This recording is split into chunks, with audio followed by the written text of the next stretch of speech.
Ehi là, allora Carlo! E ora quanto freddo fa a Londra?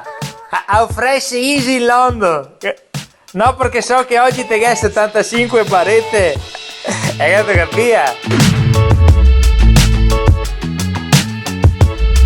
Attento King Carlo, ti chiamavo per farti auguri di buon compleanno. Happy birthday to you. Ascolta, festeggiate con la famiglia, fate un festone bueo, a big party bueo de pork contenitor. Hai famiglia. Vieni tutti fuori che Harry. All out that Harry. Stitosi con sabuti, what do you want? Come che dice a Londra, no? Little children, little problem. Big children, big problem. VRGB tosi vuol dire anche assali liberi, che ho saputo. If you is come scorese, con che tanta pressione se fa si chi scampa.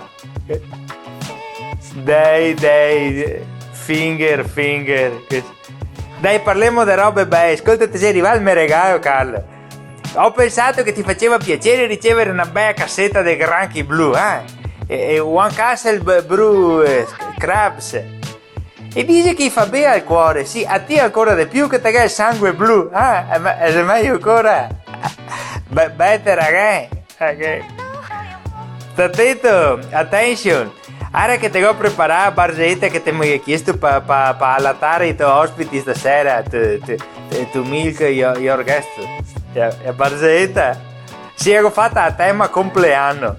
E ora ascoltami Tasi, era che sei un gallo che passa vicino a un ponaro, no? E sente tutte le galline che cantano tanti auguri a te. E il gallo che chiede, ciao, chi è che festeggia oggi? E il galline che risponde, i faiani? Sì, ma chi?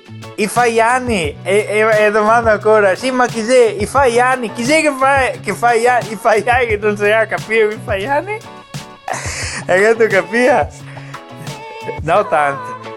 Va bene, dai, ascolta, conta che qualcos'altro i tuoi ospiti. Ascoltami, se aiutami tanto a Camella, se sentiamo per gli auguri di Natale. Sì, Jesus, happy birthday, senz'altro.